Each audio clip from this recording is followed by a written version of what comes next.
আমাদের ভারতবর্ষ ৩৩ কোটি দেবদেবীর দেশ। আর সেই ভারতবর্ষের অধিকাংশ মানুষই ধর্মবিশ্বাসী, এমনকি ধর্মভীরু। বহু মানুষের কাছে গুরুদেব একেবারে ঈশ্বরের দূত। এই গুরুদেবের জন্য তারা পারেন না এমন হয়তো কোনো কাজই নেই। অথচ সেই সহজ সরল মানুষগুলোর ধর্মীয় বিশ্বাসকে হাতিয়ার করে একদল মানুষ প্রতিনিয়ত তাদেরকে প্রতারণা করে চালিয়ে যাচ্ছে তাদের প্রতারণার বিশেষ ব্যবসা। এমনই এক প্রকৃষ্ট উদাহরণ আমাদের আজকের আলোচ্য বিষয়, পরশুরাম তথা রাজশেখর বসু রচিত এক বিশেষ ছোট গল্প বিরিঞ্চি বাবা।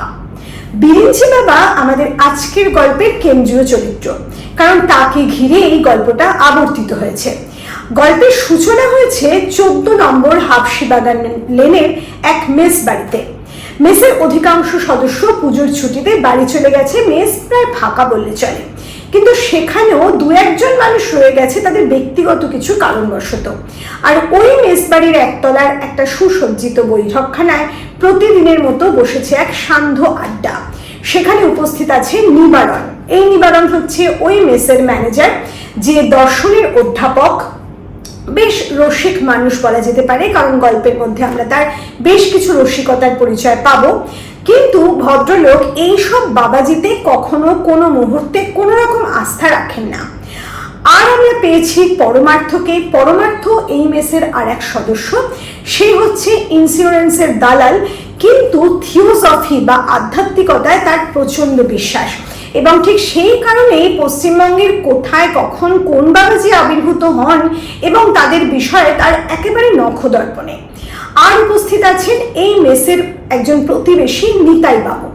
নিতাই বাবু এসে তার শান্তির একেবারে তার যে শান্তি নষ্ট হয়েছে এমন কিছু কথা তুলে ধরেছেন। তিনি বলছেন তার বাড়ির ঝিটি উধাও হয়ে গেছে, আর তার গিন্নি দিনরাত খিটিমিটি লাগিয়েছে, তার মধ্যে আবার বাড়ির খুকু অসুস্থ। এবার অফিসে গিয়ে তিনি যে দুদণ্ড ঘুমিয়ে নেবেন আগের মতো, তারও কোনো উপায় নেই, কারণ নতুন যিনি বড়বাবু হয়ে এসেছেন তার এতই কড়া নজরদারি যে সেখানে এতটুকু ঘুমের জো নেই। তাই এই মানুষটি অর্থাৎ নিতাই বাবুর আর সংসার ধর্ম করতে ভালো লাগছে না। তিনি বলছেন মনে হয় সংসার ছেড়ে সন্ন্যাসী হয়ে যায়। তার এই কথা প্রসঙ্গেই পরমার্থ শুরু করেছে এক মির্চাই বাবার কথা। সে বলল এক মির্চাই বাবাকে সে জানে। সেই মির্চাই বাবা সমস্ত দিন শুধুমাত্র লঙ্কা খেয়ে বেঁচে থাকেন। তার খাদ্য সামগ্রীতে লঙ্কা লঙ্কা আর লঙ্কা, লঙ্কা ছাড়া সে নাকি আর কিছুই খায় না। এবং সেই মির্চাই বাবা তার সমস্ত ভক্তদের বিভিন্ন সমস্যায় একটা করে ওই লঙ্কা ধরিয়ে দিচ্ছেন এবং তারা সমস্ত সমস্যা থেকে মুক্ত হয়ে যাচ্ছে। এরপরেই তিনি বলেছেন, পরমার্থ বলেছে যে এই মির্চাই বাবার যিনি গুরু, তিনি আবার শুধুমাত্র করাতের গুঁড়ো খেয়ে বেঁচে থাকেন। নিতাই বাবু তখন দর্শনের অধ্যাপক। এই নিবারণের কাছে প্রসঙ্গ জানতে চেয়েছে যে ব্যাখ্যা কি। তখন নিবারণ জানিয়েছে আসলে ব্যাপারটা সবটাই এক একটা মার্গ। মার্গ বলতে কখনো মির্চাই মার্গ, কখনো বা করাত মার্গ। আপনারা কেউ কাকমার্গের কথা শুনেছেন? এ প্রশ্ন আমার নয়, নিতাই বাবুর কথা। নিতাই বাবু বলছে কাকমার্গও তিনি জানেন। তিনি একবার মেলায় দেখেছিলেন যে এক ব্যক্তি বহু খাঁচার মধ্যে অনেক কাক বন্দি করে মেলায় এসেছে, সেগুলো বিক্রির উদ্দেশ্যে। যখন কোনো এক ব্যক্তি বারবার করে ওই কাকেদের কথা বলাবার চেষ্টা করছে, তখন ওই ব্যক্তি বলেছে এই কাকের মধ্যে কোনো বিশেষ উপসর্গ বা বিশেষ বৈশিষ্ট্য নেই, তারা কথা বলতে পারে না। তখন সেই ব্যক্তি যখন জানতে চায় তাহলে মানুষ কাক কিনবে কেন, তখন সেই কাক বিক্রেতা বলেছে যে সে এই কাকগুলোকে বন্দি করেছে ঠিকই, কিন্তু মানুষ এই কাককে কিনে যদি মুক্তি দেয় তাহলে তার নাকি পুণ্য লাভ হবে। আর এই প্রসঙ্গে বলতে গিয়ে নিবারণ জানাচ্ছে যে সংসারে কারো পুণ্য লাভের জন্য কাউকে না কাউকে পাপ করতে হয়। এখানে যেমন ওই কাক বিক্রেতা ওই কাকগুলোকে বন্দি করে পাপটা করেছে। সে যাই হোক, এই প্রসঙ্গে কথা বলতে বলতে পরমার্থ জানালো পরমার্থ নিবারণের মধ্যে এই ধরনের কথাবার্তা হচ্ছে। আর ঠিক সেই সময় সেখানে এসে প্রবেশ করেছে ওই মেসের আর এক সদস্য সত্যব্রত। এই সত্যব্রত কিন্তু এদের সবার থেকে বয়সে অনেকটা ছোট। তার বয়স প্রায় 22-24 বছর। সাধারণ তারুণ্য তার মধ্যে একেবারে টকবক করে রক্ত ফুটছে। সে সবেমাত্র তার পড়াশোনা শেষ করে চাকরির সন্ধান করছে বা ছোটোখাটো কাজকর্ম কিছু করছে। তা সেই সত্যব্রত যখন ঘরে এসেছে তখন নিতাই বাবু তাকে বলেছে, দে বাবা আমাকে একটা বাবাজির সন্ধান দে। তখন পরমার্থই কিন্তু প্রথম লাফিয়ে উঠে বলেছে যে তাহলে চলে যান গুরুপদ বাবুর বাড়িতে বিরিঞ্চি বাবার দর্শনে। এই উঠল বিরিঞ্চি বাবার প্রসঙ্গ। আর এই বিরিঞ্চি বাবার প্রসঙ্গ উত্থাপন করেই পরমার্থ জানিয়েছে সেই বিরিঞ্চি বাবার কথা। এই বিরিঞ্চি বাবার বয়স কত কেউ কিন্তু জানে না, কেউ বলে 500, কেউ বলে 1000। আর বিরিঞ্চি বাবার কথা শুনলে তো বোঝাই যায় না তার আসল বয়স ঠিক কত। এই বিরিঞ্চি বাবা বলেন তিনি যখন চেকোস্লোভাকিয়া পড়াশোনা করতেন তখন নাকি আইনস্টাইন তার কাছ থেকেই বিদ্যা অর্জন করত। এমনকি আইনস্টাইনের যে রিলেটিভিটি তথ্য, সেই তথ্য নাকি এই বিরিঞ্চি বাবাই তাকে শিখিয়েছিলেন। এমনকি এই পরমার্থ আরও বলেছে যে মেকিরাম আগরওয়াল নামক এক ব্যক্তিকে এই বিরিঞ্চি বাবা একেবারে 15 লাখ টাকার মালিক করে দিয়েছে। সবাই উৎসাহ নিয়ে যখন প্রশ্ন করেছে কিভাবে, তখন পরমার্থ জানিয়েছে এই মেকিরাম আগরওয়ালের বিশেষ অনুরোধে এই বিরিঞ্চি বাবা তাকে নিয়ে গিয়েছিল একেবারে 1914-এ। আর 1914-এ গিয়ে সে কী করলো, সে কিনলো সস্তায় প্রচুর পরিমাণে লোহা, এবং পরে যখন হাল আমলে সে ফিরে এলো তখন সেই লোহা বিক্রি করে সে প্রচুর অর্থ লাভ করেছে। এই হলো তার ধনী হওয়ার ইতিহাস। এই কথা শুনে নিতাইবাবু তো আর থাকতে পারছেন না, সে টকবক করে ফুটে উঠছেন। সে বলছে এক্ষুনি আমাকে নিয়ে চলো বিরিঞ্চি বাবার কাছে। পরমার্থরও বিশেষ ইচ্ছা রয়েছে এই বিরিঞ্চি বাবার দর্শনের জন্য, কিন্তু কিভাবে পৌঁছবে সে তো তার জানা নেই। এই প্রসঙ্গে সত্যব্রত বলল সেই বিরিঞ্চি বাবার কথা শুনেছে। কোথায় শুনেছে না, তার দুঃসম্পর্কে ভাই ননিদার বাড়িতে নিরুপমা বৌদির কাছে। এ প্রসঙ্গে বলে রাখি এই নিরুপমা বৌদি হচ্ছেন ওই যে বলা হলো গুরুপদ বাবু, সেই গুরুপদ বাবু হচ্ছেন একজন ব্যারিস্টার, আলিপুরের একজন নামজাদা উকিল ছিলেন এই গুরুপদ বাবু। সেই গুরুপদ বাবুর জ্যেষ্ঠা কন্যা হচ্ছে এই নিরুপমা। আর সেই নিরুপমার যিনি স্বামী ননী, সেই ননী হচ্ছে এই সত্যব্রতর দুঃসম্পর্কের ভাই। আবার নিবারণও কিন্তু এই ননীকে চেনে। কিভাবে? এই ননী আর নিবারণ ছিল এক সময়কার ক্লাস ফ্রেন্ড, অর্থাৎ সহপাঠী যাকে বলা যায়। তা যাই হোক, সত্যব্রত জানালেও সেও ওই বিরিঞ্চি বাবার কথা নিরুপমা বৌদির কাছ থেকে শুনেছিল। নিবারণ উৎসাহভাবে যে জানতে চাইলো কি কি ব্যাপার, সেও বললো এই কথাগুলো সে শুনেছে।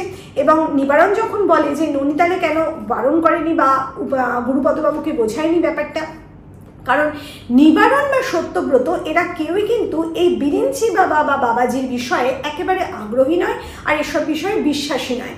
প্রথমেই বলেছি এই ভদ্রলোক যিনি নিবারণ, তিনি একেবারেই বিশ্বাসী নয়। আর সত্যব্রত সম্পর্কে যে এটুকু বলতে হয়, সে তো এই বিষয়ে বিশ্বাসী নয়, সে আবার ব্রাহ্ম সমাজে যাতায়াত করে, একেবারে নাস্তিক প্রকৃতির একটি ছেলে। আর একটা কথাও না বললে নয়, এই যে বিরিঞ্চি বাবার প্রসঙ্গ উত্থাপন হলে সত্যব্রতর আগ্রহ কেন বেড়ে উঠেছিল তারও একটা বিশেষ কারণ ছিল। এই গুরুপদ বাবুর আরেকটি কন্যা ছিল, অর্থাৎ ছোট কন্যা, তার নাম হচ্ছে বুচি, যাকে জাস্ট মিনিট,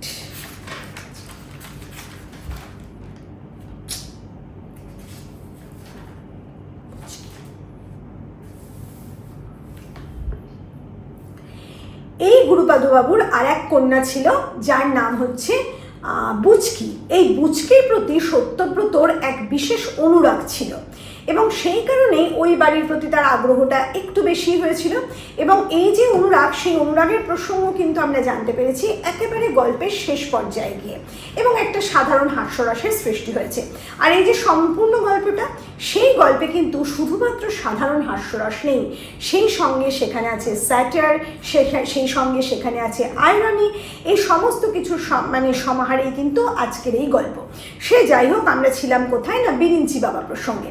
এই যে বললাম বিরিঞ্চি বাবার বিষয়ে যে উত্থাপন হলো, তখন সঙ্গে সঙ্গে দেখা গেল নিতাইবাবু বা পরমার্থর বিশেষ আগ্রহ ওই গুরুপদবাবুর বাড়ি যাওয়ার ব্যাপারে। কিন্তু আমরা সঙ্গে সঙ্গে এটাও দেখলাম যে নিবারণ এবং সত্যব্রত বিশেষ আগ্রহী হয়ে উঠল এই বিরিঞ্চি বাবার সাথে দেখা করবার জন্য। কারণ হচ্ছে তাদের কিন্তু বিরিঞ্চি বাবার এইসব মায়া বা কৌশল এইসব বিষয় নয়, তাদের আসল কারণ হচ্ছে এই বিরিঞ্চি বাবা নামক যে সাধু সন্ত ব্যক্তিরা আছে তাদের ভণ্ডামিটা দূর করা। সেই কারণে তারাও ঠিক করলেও সেখানে যাবে।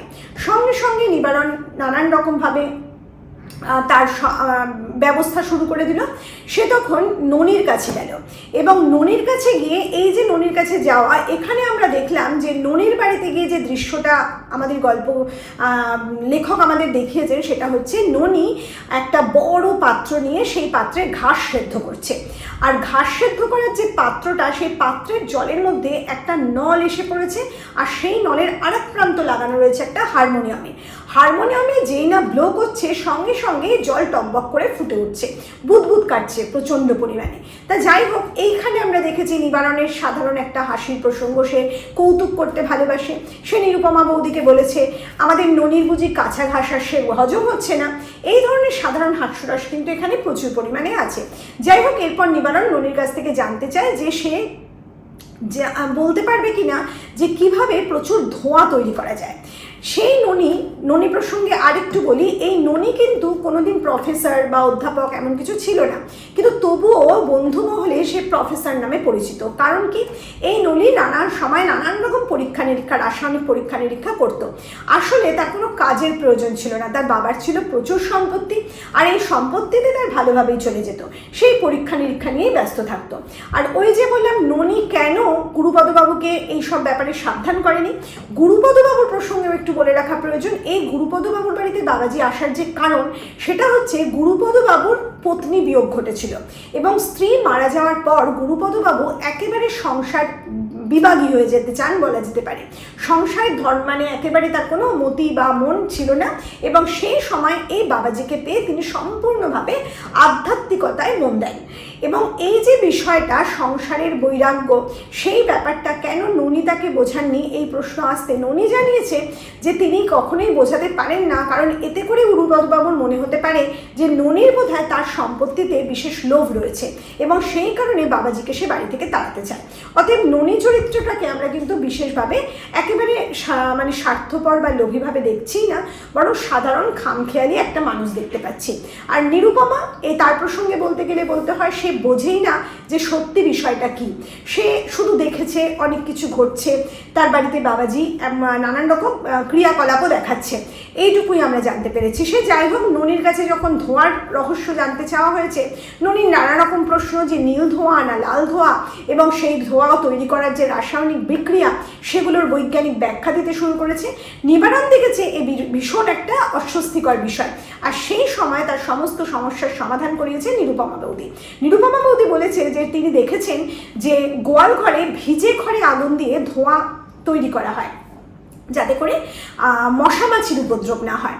এই যে কথাটা নিরুপমা বৌদি বলেছে, তাতেই কাজ হয়ে গেছে নিবারণের। এরপর আমরা দেখেছি নিবারণ, সত্যব্রত, পরমার্থ এবং নিতাইবাবু চারজন মিলে একেবারে উপস্থিত হয়েছে গুরুপদবাবুর বাড়িতে। এই গুরুপদবাবুর বাড়িতে গিয়ে দেখা গেছে যে সেখানে এই বিরিঞ্চি বাবার বিষয়ে সমস্ত তত্ত্বাবধানে যিনি নিযুক্ত আছেন, তিনি হচ্ছেন এই নিরুপমা এবং বুচকির মামা, সাধন মামা, যাকে এই যে সত্যব্রতর কথা বলছি সেও সাধন মামা বলেই ডাকে, কারণ সেই সম্পর্ক সূত্রেই তার বাড়িতে যাতায়াত আছে। তো যাই হোক, এই সাধন মামা সেই সমস্তটা দেখাশোনা করছে। তারও একটা স্বার্থ আছে। কি স্বার্থ? সাধন মামা দেখছে যে যখন গুরুপদবাবু তার আইন আদালত সমস্ত কিছু একেবারে তুঙ্গে তুলে দিয়ে তিনি সম্পূর্ণভাবে আধ্যাত্মিকতায় মগ্ন থাকছেন, তখন তার অর্থের দিকটা, টাকা কড়ির দিকটা সম্পূর্ণভাবে সামাল দিচ্ছে সাধন মামা, এবং তার পরিবারকে নিয়ে এখানে একেবারে সপরিবারে সুন্দরভাবে আস্থা গেড়েছে বলা যেতে পারে এই ভদ্রলোক। তা যাই হোক, এরপরে আমরা দেখেছি যে এই যে সত্যব্রত এবং নিবারণ, সে চলে গেছে এই বাড়ির যে দারোয়ান ফেকু পাড়ে, এবং ওই যে গুরুপদবাবু বললাম না, আলিপুরদুয়ারে বিশেষ একজন উকিল ছিলেন, নামজাদা উকিল ছিলেন, তার যে মুরব্বি ছিল, সেই মুরব্বি মৌলবী বজরুদ্দিন, তাদের মধ্যে একটা কথোপকথন, মানে মৌলবী আর ওই যে বললাম দারোয়ান ফেকু পাড়ে, তাদের মধ্যে একটা কথোপকথন হচ্ছিল। সেই স্থানে গিয়ে হাজির হয়, এবং এই স্থানে আমরা দেখি ফেকু পাড়ে যে দারোয়ান, সেও কিন্তু অনাস্থা জানিয়েছে তার এই বাবাজি প্রসঙ্গে, কারণ তারও ভালো লাগছে না তার বাড়ির যে মালিক সে এরকমভাবে একেবারে নিরাসক্ত হয়ে ঈশ্বরে মন দিয়েছে। আবার যে মুরব্বির কথা বলছি, মানে ওই যে মৌলবীর কথা বলছি, সেই মৌলবীও কিন্তু আবার ব্যাপারটা ভালো নজরে নিচ্ছে না, কারণ তারও বেশ কিছু আমদানি হতো এই উকিল গুরুপদবাবুর কাছ থেকে, সেই আমদানিও বন্ধ হয়ে গেছে। সেও একেবারে তিতি বিরক্ত এই বাবাজি প্রসঙ্গে। সত্যব্রতই বলল এই বাবাজির আসল রূপটা আসলে এই বাবাজি যত নষ্টের গোড়া। তার এই কথা শোনার সঙ্গে সঙ্গে এই ফেকুপারেও বলতে শুরু করলো যে বাবাজি সম্পর্কে তার সত্যিই ধারণা খারাপ, কারণ এই বাবাজি আসলে কখনোই সত্যিকারের বাবাজি টাবাজি নয়। কারণ সে একদিকে যেমন মিছরি খায়, তার সঙ্গে সে পাঁঠার মাংস খায়, তার সঙ্গে সে মাছ খায়, এমনকি প্রতিদিন বিকেলে তার চা বিস্কুট না হলে চলে না। অতএব একেবারে আয়েসি মানুষ হচ্ছে এই বিরিঞ্চি বাবা। আর সেই সঙ্গে ওই যে বললাম মুসলমান এই গুরুপদবাবুর যে মক্কেল না, গুরুপদবাবুর সাথে যে কাজ করতেন যে ভদ্রলোক, সেই ভদ্রলোক যে একজন মুসলমান মৌলবী, তিনিও সঙ্গে সঙ্গে বলেছেন যে তাদের মক্কার যে কুয়োর জল, সেই কুয়োর জল যদি এনে দেওয়া যেত তাহলে এই বাবাজিকে অনায়াসে ঘায়েল করা যেত। অতএব এইখানে গল্প লেখক কিন্তু আমাদের দেখিয়েছেন শুধুমাত্র হিন্দু ধর্মে নয়, আমাদের ইসলাম ধর্মেও কিন্তু দেখা যাচ্ছে পাশাপাশি হিন্দু ধর্ম ইসলাম ধর্মে পাশাপাশি দুটো ধর্মের মানুষের মধ্যে কিন্তু এই ধর্ম বিশ্বাস আছে। একদিকে মানুষ যেমন বাবাজি বিরিঞ্চি বাবায় বিশ্বাসী, অন্যদিকে এই মুসলমান মৌলবী সাহেব কিন্তু তার মক্কার কুয়োর জলে বিশ্বাসী। যাই হোক, এরপরে আমরা দেখেছি তাদের সাথে পরামর্শ করে এই সত্যব্রত এবং নিবারণ দুজনে মিলে ঠিক একটা পরামর্শ করে তাদের বোঝায় যে তাদের শুধু চেঁচামেচি করতে হবে, একটা বিশেষ কাজ আছে, আর কোনো কাজ তাদের করতে হবে না, এবং বিষয়টা তাদের বুঝিয়ে চলে আসে। এরপরে তারা যখন ঘরে প্রবেশ করছে, আমরা এই প্রথম দেখতে পাচ্ছি বিরিঞ্চি বাবার যে পরিবেশ, অর্থাৎ গুরুপদবাবুর যে ঘরে বিরিঞ্চি বাবা একেবারে জাঁকিয়ে বসেছে সেই পরিবেশ। সেখানে প্রথমেই বিরিঞ্চি বাবার একটা চেহারার বর্ণনা লেখক দিলেন। সেই চেহারার মধ্যে কিন্তু বিশেষ কোনো আতিশয্য নেই বা আশ্চর্য হওয়ার মতো কিছু নেই। বিরিঞ্চি বাবার চেহারায় তিনি কি বললেন গল্প লেখক? তিনি বলছেন এই বিরিঞ্চি বাবার লম্বা চওড়া এক চেহারা, ফর্সা রং, এবং তার পরনে গেরুয়া বস্ত্র, মাথা কান ঢাকা টুপি, এবং তার গৌরবর্ণ যে চেহারা, তার মধ্যে সব থেকে বেশি চোখে পড়ে যেটা, সেটা হচ্ছে উজ্জ্বল তীক্ষ্ণ দুটো চোখের দৃষ্টি, যাকে বলে বুদ্ধিমত্তা আছে, মানে বুদ্ধিপ্রবণ যে দৃষ্টি, সেটা একেবারে লক্ষ্য করা যায়। আর তার ঠোঁট দুটোতে সর্বদা যেন একটা স্মিত হাস্য লেগেই থাকে। এই হচ্ছে তার চেহারা, যেখানে কোনো রকমভাবে অবাক হওয়ার মতো কোনো বিষয় নেই। আর এই যে বললাম বিরিঞ্চি বাবা, তার এক সাকরেদ আছে, সে হচ্ছে ছোট মহারাজ, তার নাম কেবলানন্দ। এই কেবলানন্দের যে পোশাক পরিচ্ছদ, তাও কিন্তু তার গুরু এই বিরিঞ্চি বাবার মতোই, কিন্তু তার পোশাক পরিচ্ছদ কিছুটা সস্তা দামে। যাই হোক, আর যে ঘরের বর্ণনা দেওয়া হয়েছে, সেই ঘরে দেখা যাচ্ছে একেবারে শতরঞ্চি পেতে ভক্তদের বসার ব্যবস্থা করে দেওয়া হয়েছে। আর এক পাশে একটা চৌকি আছে, সেই চৌকির ওপরে বাঘছালের ওপরে বিরিঞ্চি বাবা বসেন। আর সেই বিরিঞ্চি বাবার একেবারে পদতলে ওই চৌকিতে মাথা দিয়ে সর্বদা পড়ে থাকেন কে না, বাড়ির কর্তা গুরুপদবাবু, যিনি সমস্ত কাজকর্ম ছেড়ে দিয়ে একেবারে ধর্মকর্মে মন দিয়েছেন। আর পাশের যে ঘরটা, সেই ঘরে মহিলা ভক্তদের সমাবেশ, তারা ওই ঘর থেকে সমস্ত কথাবার্তা শুনতে থাকে। তা যাই হোক, এরপরে দেখা গেছে বিরিঞ্চি বাবা উপবেশন করেছে, নিবারণ, সত্যব্রত, নিতাইবাবু সবাই সেখানে উপস্থিত হয়েছে। এবং এ প্রসঙ্গে বলি, নিতাইবাবু পরমার্থ বা অন্যান্য মানুষ যারা সেখানে উপস্থিত আছে, তারা সকলেই কিন্তু একেবারে ভক্তি রসে আচ্ছাদিত হয়ে আছে। কিন্তু নিবারণ এবং যে সত্যব্রত, তারা দুজনে যে ভক্তি দেখাচ্ছে, সেই ভক্তিটা কিন্তু সম্পূর্ণ ফেক এবং নাটক, কারণ তারা আসলে একটা রহস্য সন্ধানে এখানে হাজির হয়েছে। তা যাই হোক, এ প্রসঙ্গে আমরা লক্ষ্য করলাম যে এই যে বিরিঞ্চি বাবা, সেই বিরিঞ্চি বাবা কিন্তু অত্যন্ত বুদ্ধিমান। আর শুধুমাত্র তিনি যে বুদ্ধিমান তা কিন্তু একেবারেই নয়, তিনি জ্ঞানী, কারণ তার কথাবার্তা, তার বিভিন্ন রকম আচার আচরণ থেকে সেটা সম্পূর্ণভাবে বোঝা যায়। আরেকটা বিষয় লক্ষণীয়, সেটা সমগ্র গল্প পড়ে আমরা বুঝতে পারছি, সেটা হচ্ছে এই যে বিরিঞ্চি বাবার কথার জালে বা তার বিভিন্ন সম্মোহনের জালে যারা ধরা দিচ্ছে, বা বিরিঞ্চি বাবা যাদের কাছে সফলকাম হচ্ছে, তারা প্রত্যেকে কিন্তু সমাজে কোনো না কোনোভাবে দুর্বল। কিভাবে? যেমন গুরুপদবাবু, তিনি স্ত্রীকে হারিয়েছেন, তার সংসারে আর আসক্তি নেই, তাই তিনি একা হয়ে যাওয়ার একটা দুর্বলতা বা একাকিত্বের দুর্বলতায় ভুগছেন। অন্যদিকে আমরা বেশ কিছু চরিত্র পেয়েছি। সেই চরিত্রগুলো কি না, মুৎসুদ্দি গোবর্ধন মল্লিক। এই মুৎসুদ্দি গোবর্ধন মল্লিক কিন্তু তৃতীয়বার বিবাহ করেছেন এবং তার কারবারে বা আয়ের দিক থেকে তিনি যেন প্রচুর উন্নতি করতে পারেন, আর তার তৃতীয় পক্ষের যে অভাব অভিযোগ সেগুলো যাতে দূর হয়, এই সমস্ত কারণে সেই দুর্বল জায়গা দূর করার জন্য সে এই বিরিঞ্চি বাবার সাহায্য প্রার্থী। অন্যদিকে আমরা পেয়েছি কাকে না, ব্যারিস্টার ওকে সেন এবং নিতাইবাবু বা আরও সাধারণ মানুষদের, সে কথা এখানে বিশেষভাবে উল্লেখ নেই, এই দুজনের কথা আছে। তা এরাও কিন্তু হঠাৎ করে অর্থপ্রাপ্তির আশায় এই বিরিঞ্চি বাবার শরণাপন্ন হয়েছেন। তা যাই হোক, এদের মধ্যে নিবারণ আর সত্যব্রতই একমাত্র এই বিরিঞ্চি বাবার প্রতি কোনো রকম সত্যিকারের দুর্বলতা বা ভক্তির মধ্যে নেই। তা যাই হোক, এই যে মানুষগুলোকে সম্মোহিত করছেন এই বিরিঞ্চি বাবা, সেই বিরিঞ্চি বাবা এতটাই চতুর বা বুদ্ধিমান, তিনি কিন্তু জানেন যে শুধুমাত্র কথায় চিড়ে ভেজে না। সেই কারণে তিনি এটা বোঝেন যে সাধারণ মানুষকে কথার জালে জড়ানোর সাথে সাথে তাদের আরও কিছু দেখাতে হবে, কারণ সাধারণ মানুষ অলৌকিক সত্তায় বিশ্বাসী। এবং সেই কারণে এই চতুর বিরিঞ্চি বাবা তার শিষ্যকে নিয়ে অন্ধকার ঘরে হোমাগ্নির ব্যবস্থা করেছেন, যে হোমের আগুন থেকে প্রতিদিন বেরোচ্ছেন বা আবির্ভূত হচ্ছেন একজন দেবতা, কখনো ব্রহ্মা, কখনো মহাদেব। আর সেই দৃশ্য মানুষকে একেবারে অভিভূত করে তুলছে, সম্মোহিত করে তুলছে। তা যাই হোক, বাবা বসে আছেন তার বাকছালের ওপর, আর সত্যব্রত গিয়েই একেবারে মেঝেতে প্রণাম ঠুকে ওখানে গিয়ে ভক্তদের মধ্যে বসে পড়েছে। আর নিবারণ কি করেছে, সোজা গিয়ে একেবারে এই ছোট মহারাজ যাকে বলে কেবলানন্দ, তার সমস্ত নিষেধকে তুচ্ছ করে সোজা চলে গেছে বাবার কাছে, বিরিঞ্চি বাবার পা জড়িয়ে ধরেছে। বিরিঞ্চি বাবা তার দিকে তাকিয়েই বলেছেন, বড় চেনা চেনা লাগে, তোমায় যেন কোথায় দেখেছি। নিবারণ তখন তার সমস্ত সত্য পরিচয় দিয়েছে, কিন্তু বিরিঞ্চি বাবা বলেছেন, না না, এ পরিচয় তো নয়, তোমাকে আমি দেখেছি জগৎ শেঠের মায়ের মাতৃশ্রাদ্ধের দিন, তুমি সেখানে উপস্থিত ছিলে। জগৎ শেঠের খাজাঞ্চি মতিরাম হচ্ছে তুমি, তোমাকে আমি মতিরাম বলেই ডাকবো। এই যে ব্যাপারটা, এটা দেখে আমরা পরিষ্কার বুঝতে পারছি যে বিরিঞ্চি বাবা এতটাই চতুর যে তিনি প্রথম দিকে তিনি সমস্ত মানুষকে তার কথার জালে কিভাবে একেবারে জড়িয়ে ফেলছেন। নিবারণ কিন্তু যখন সম্মোহিত হলো না, সে সম্মোহনের একটা ভান করলো, আর তখন তাকে এই বিরিঞ্চি বাবা নানান রকম কথা বলতে লাগলেন। জগৎ শেঠের বাড়িতে সেদিন কি ধুমধাম করে মাতৃশ্রাদ্ধের আয়োজন হয়েছিল, সেখানে কৃষ্ণচন্দ্র, রাজা কৃষ্ণচন্দ্র ছাড়াও আরও কত মানুষ, গণ্যমান্য ব্যক্তি উপস্থিত ছিল। কলকাতার বাবুরা কি কারণে রেগে উঠেছিল, খাবারে তাদের কোথায় ত্রুটি ছিল, এই সমস্ত বলতে বলতে একেবারে হাসতে হাসতে কথাগুলো উত্থাপন করছেন।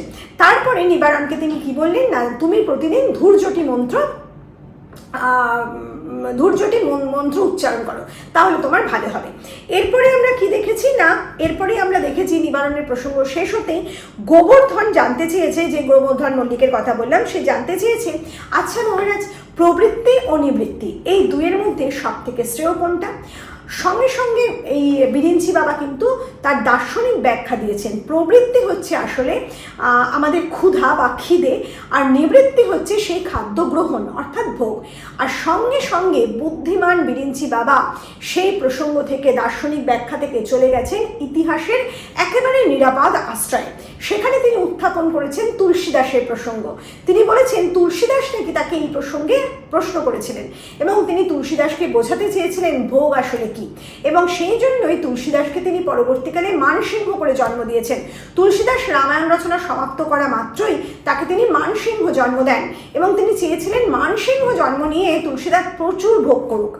এই যে কথাটা বলেছেন, সঙ্গে সঙ্গে কিন্তু বিরিঞ্চি বাবার মনে শঙ্কা দেখা দিয়েছে, এই এত ভক্তের মধ্যে হয়তো কারো মনে কোনো রকমভাবে সংশয় দেখা দিতে পারে। তার মনে হতে পারে যে এই বিরিঞ্চি বাবা আসলে আষাঢ়ে গল্প উত্থাপন করছে। সঙ্গে সঙ্গে তাই তিনি বলেছেন যে বঙ্কিমচন্দ্র চট্টোপাধ্যায় তার রাজসিংহ উপন্যাসে যে মানসিংহের পুত্র রাজসিংহের প্রসঙ্গ যখন লিখেছেন, তখন বঙ্কিম এই প্রসঙ্গটা একেবারে এড়িয়ে গেছে। এই যে আমরা দেখছি বিরিঞ্চি বাবাকে, প্রথম থেকে বুঝতে পারছি তার বুদ্ধিমত্তা কতটা প্রখর, তা যাই হোক, এরপরে আমরা যে কথাটা অবশ্যই উল্লেখ করা প্রয়োজন সেটা হচ্ছে সত্যব্রত প্রসঙ্গ। আমরা দেখেছি সত্যব্রত এই আসনে উপস্থিত আছে। সত্যব্রত অত্যন্ত হাস্যপ্রিয় একজন মানুষ, তার কথায় কথায় হাসি পায়।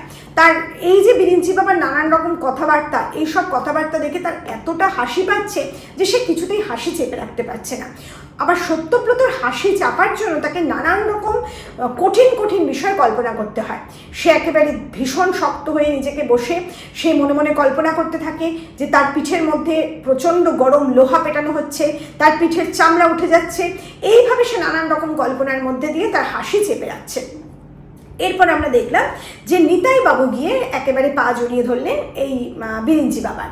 সে চাইল কি না, নিতাই বাবু একেবারে বিরিঞ্চি বাবাকে বলছে, মহারাজ আমাকে 1914 পৌঁছে দাও। বিরিঞ্চি বাবা অবাক হয়ে বলছে, কেন 1914 কেন, 1914 সালে হঠাৎ কেন? তখন নিতাই বাবু বলেছে তার প্রচুর অর্থের প্রয়োজন, সে লোহা কিনবে।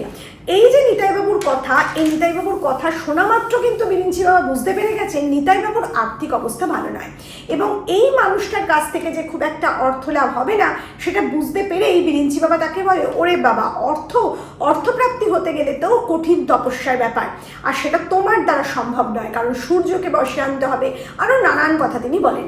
এবং সেই প্রসঙ্গে তাকে বলে, তোমাকে মার্তণ্ড মন্ত্র প্রতিদিন উচ্চারণ করতে হবে। প্রতিদিন দুপুরবেলা যখন সূর্য মধ্য গগনে থাকবে সেই সময় সূর্যের দিকে তাকিয়ে মার্তণ্ড মন্ত্র উচ্চারণ করতে হবে, কিন্তু মনে রাখবে তোমার চোখের পলক যেন না পড়ে আর কথা যেন জড়িয়ে না যায়। অতএব আমরা বুঝতে পারছি বিরিঞ্চি বাবা এতটা চতুর এবং মানে প্রত্যুৎপন্নমতি যে মুহূর্তের মধ্যে সে সিদ্ধান্ত নিচ্ছে কাকে কোন কথা কিভাবে বলতে হবে। এই যে কথাটা আমরা শুনলাম নিতাইবাবু প্রসঙ্গে, তাহলে আমরা সবাই বুঝতে পারি একদম প্রখর সূর্যের দিকে তাকিয়ে দুপুরবেলা পলকহীনভাবে কথা না জড়িয়ে ওই কথা বলে যাওয়া, মার্তণ্ড উচ্চারণ করে যাওয়া কতটা কঠিন ব্যাপার, কিন্তু তিনি এ কথা বললেন। এরপরে অবশ্য আমরা দেখেছি নিতাইবাবু নিজেও বুঝতে পেরেছেন যে এটা একেবারে অসম্ভব। তিনি সেই কারণে বিরক্ত হয়ে পরবর্তীকালে সত্যব্রতকে বলেছে যে এসব হবে না, আমাকে পরমার্থকে বলেছে এসব হবে না, আমাকে মির্চাই বাবার কাছেই যেতে হবে। সে যাই হোক, এরপরে আমরা কি দেখলাম যে এরপরে সত্যব্রত এই যে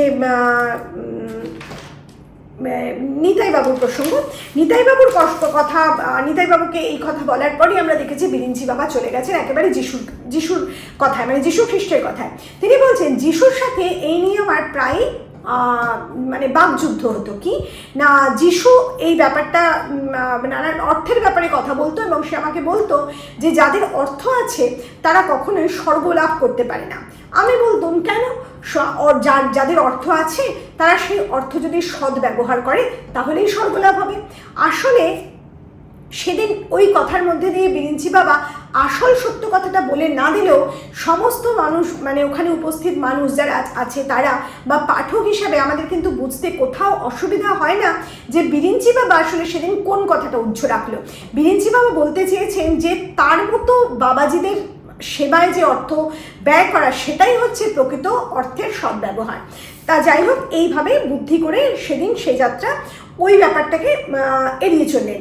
এরপরে আমরা দেখেছি যে সত্যব্রত কিন্তু আর কিছুতেই হাসি চেপে রাখতে পারছে না, আর তার মধ্যে শুরু হয়েছে ওকে সেন, ব্যারিস্টার ওকে সেন, যে তারও অর্থপ্রাপ্তির প্রয়োজন বিশেষ। সে বারবার বিরিঞ্চি বাবার কথা একেবারে অভিভূত হয়ে যাচ্ছে, সে সমাজের একেবারে উচ্চ শ্রেণীর মানুষ। এক্ষেত্রে আরেকটা কথা না বললেই নয়, আমরা কিন্তু লক্ষ্য করছি যে এই যে বিরিঞ্চি বাবা তার কথায় সম্মোহিত হওয়া বা তাকে সফলকাম হতে সাহায্য করার যে মানুষগুলো, তারা কিন্তু উচ্চ থেকে নিচ, দরিদ্র থেকে ধনী, সর্বশ্রেণীর মানুষ কিন্তু এখানে উপস্থিত, এমনকি শিক্ষিত সমাজের বুদ্ধিজীবী প্রত্যেকে কিন্তু এখানে উপস্থিত। কাজে এই যে মোহ, মানে তাদের লোভ, লালসা, মোহ, এই সমস্তের কারণেই কিন্তু তারা ভীষণভাবে মানসিকভাবে দুর্বল, অথবা তাদের মস্তিষ্ক দুর্বল, আর সেই দুর্বলতার সুযোগ নিচ্ছে কিন্তু এই বাবাজি বা বিরিঞ্চি বাবা বা আরও এই বিরিঞ্চি বাবা গোছের বিভিন্ন বাবাজিরা। সে যাই হোক, এরপরে আমরা দেখেছি বিরিঞ্চি বাবা আরও নানা কথা বলতে শুরু করেছেন। বিরিঞ্চি বাবা মৃদু মৃদু হাসছেন আর বলছেন, যখন মনু পুরাণে যখন মনু মানুষ সৃষ্টি করলো তখন মনু বলল যে মানুষ তো সৃষ্টি করলাম, কিন্তু তারা দাঁড়াবে কোথায়, পৃথিবীর সবটাই তো জলে ভরা। তখন বিরিঞ্চি বাবা বলেছিলেন, তোমার চিন্তা কি, চন্দ্র সূর্য তো আমার হাতের মুঠোয়, সূর্যকে আয়ত্ত করা তো আমার মানে হাতের খেলা। তখন তিনি নাকি সূর্যকে বলেছিলেন যে তার তেজ প্রচণ্ড বাড়িয়ে দিতে, এবং প্রচণ্ড বাড়িয়ে দিয়ে সূর্য পৃথিবীর জল শুষে নেয়, অনেকটা জলই শুষে নেয় এবং সেই কারণে সেই দিন মানুষ তার দাঁড়াবার জায়গা পেল, অর্থাৎ স্থলের উৎপত্তি হলো। এই সমস্ত কথা শুনতে শুনতে সত্যব্রতর অবস্থা তো একেবারে খারাপ হয়ে গেছে। তার নাকে যেন কেউ সুড়সুড়ি দিচ্ছে, সে আর কিছুতেই যখন হাসি সংবরণ করতে পারছে না, তখন সে দু হাতে মুখ চেপে চোখ মুখ ঢেকে ভেউ ভেউ করে কাঁদতে শুরু করলো। ব্যাপার বেগতিক দেখে এই যে নিবারণ, সে নানান রকম কথা বলতে শুরু করলো যে ওর মাথা খারাপ হয়ে গেছে, বেচারা খুব দুর্বল, এইসব নানান কথা বলতে শুরু করেছে, বেচারা অসহায়, এইসব নানান কথা বলতে শুরু করলো। বিরিঞ্চি বাবা তাকে কাছে ডাকলো, তাকে কাছে ডেকে তার কান্নার কারণ জিজ্ঞাসা করেছে। তখন সত্যব্রত হাও হাও করে কাঁদতে কাঁদতে বলেছে, বাবা, মানুষজন মন ভালো লাগছে না, আমাকে তুমি ত্রেতা যুগে পাঠিয়ে দাও, আর ত্রেতা যুগে আমি যেন হরিণ হয়ে জন্মাতে পারি, শকুন্তলার হাতের কচি ঘাস খেয়ে যেন ঘুরে বেড়াতে পারি কর্ণমুনির আশ্রমে, আর তুমি আমাকে দুটো শিং দাও, সেই শিং দিয়ে যেন রাজা দুষ্মন্তকে আমি গুটিয়ে দিতে পারি। এই যে কথাগুলো, এই কথার উত্থাপন, এই সমস্ত বিষয়টা, সমস্ত কিছুর মধ্যে দিয়ে লেখক কিন্তু একটা সাধারণ হাসির সৃষ্টি করেছেন, হাস্যরসের সৃষ্টি করেছেন, যাকে আমরা সাধারণ হিউমার বা কমেডি বলতে পারি। এরপর আমরা দেখলাম কি, এই সত্যব্রতের এই কথা বলার সাথে সাথেই ঘড়িতে ঢং ঢং করে 7টার ঘন্টা বেজেছে, আর 7টার ঘন্টা বাজা মানেই এই বিরিঞ্চি বাবা একেবারে তার তৃতীয় স্তরে পৌঁছাবেন। এইবার তিনি ধ্যানস্থ হয়ে যাবেন, তার তিনি চোখ বন্ধ করে একেবারে স্থির হয়ে শক্ত হয়ে গেলেন, আর তার দুটো ঠোঁট কেবল বিড়বিড় করতে লাগলো। এরপরে তার যে বিভিন্ন ভক্তগণ তার একে একে উঠে যাচ্ছে, কারণ এরপরে কি হবে না, ওই যে অন্ধকার ঘরের কথা বললাম, সেই হোমাগ্নির ব্যবস্থা হবে। এই ঘরে কিন্তু সকলে প্রবেশ করতে পারে না, নির্দিষ্ট কয়েকজন মানুষ সেখানে থাকে।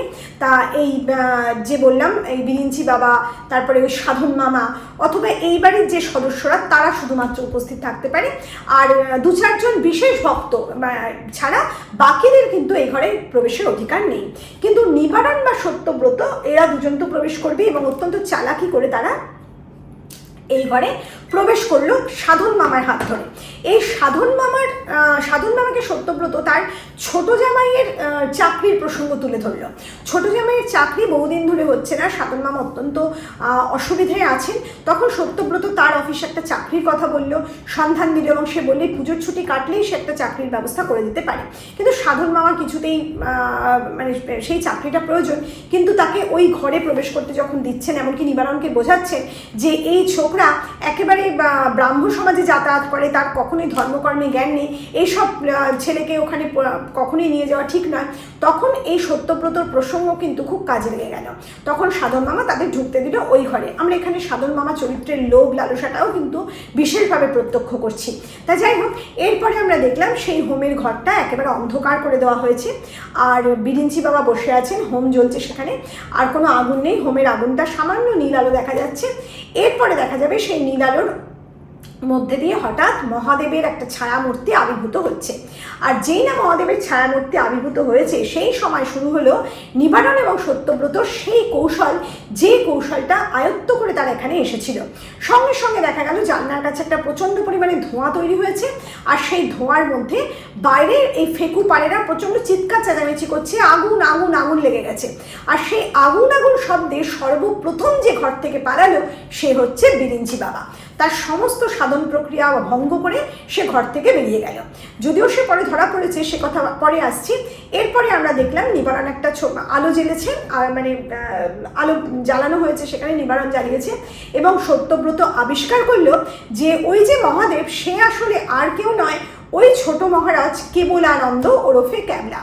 তাকে একেবারে আষ্টে পৃষ্ঠে জড়িয়ে ধরলো সত্যব্রত, বললো, কি বাবা কেবলানন্দ, কতদিন ধরে এরকম মহাদেব সাজা হচ্ছে?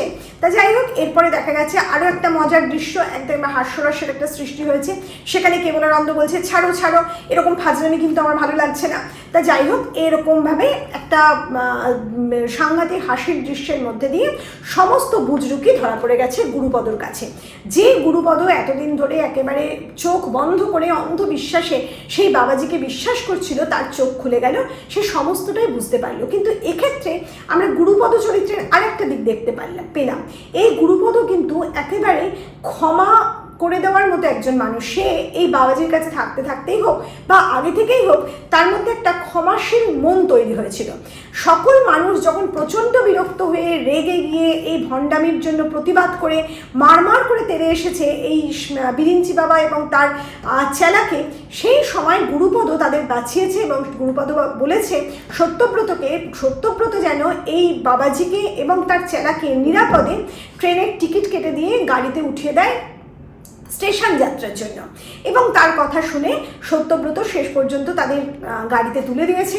এবং আমরা দেখেছি বিরিঞ্চি বাবাকে সে বলেছে, দেখো সাবধানে সূর্যচন্দ্রকে কিন্তু রক্ষা করো, আর সূর্যকে কিন্তু দম দিতে ভুলো না। তা যাই হোক, এরকম একটা হাসির ঘটনার মধ্যে দিয়ে সেই প্রসঙ্গ শেষ হয়েছে। আমরা পাঠকরা বুঝতে পেরেছি এই ধরনের ভণ্ডামিটা ঠিক আসলে কি। এরপরে আমরা দেখলাম যে ওই যে বলেছিলাম যে সত্যব্রতর এই বাড়ির প্রতি একটা বিশেষ টানের কারণ বুচকির প্রতি অনুরাগ, সেই অনুরাগের একটা ঘটনা দিয়ে আমরা ছোট গল্পটা শেষ হতে দেখছি। সেখানে সত্যব্রত নিবারণকে জানাচ্ছে যে নিবারণকে বলবেন, নিবারণদা করে সে জানায় যে সে বিয়ে করবে। নিবারণ বলছে কাকে? সে বলেছে বুচকিকে। নিবারণ বলেছে সে কি রাজি হবে কে? তখন সত্যব্রত জানায় যে রাজি তো হবে ওর বাবা। নিবারণ তখন মজা করে বলেছে, বাবা তো রাজি হবে বুঝলাম, কিন্তু মেয়ে রাজি হবে তো? তখন সত্যব্রত জানিয়েছে এইটাই আসলে সবচেয়ে গোলমালের জায়গা। তাকে প্রশ্ন করেছিলাম, সে বললে যা। আর নিবারণ তখন হাসতে হাসতে তাকে বলেছে, যা মানেই তো আসলে হ্যাঁ। এখানেই আমরা দেখেছি গল্পের সমাপ্তি।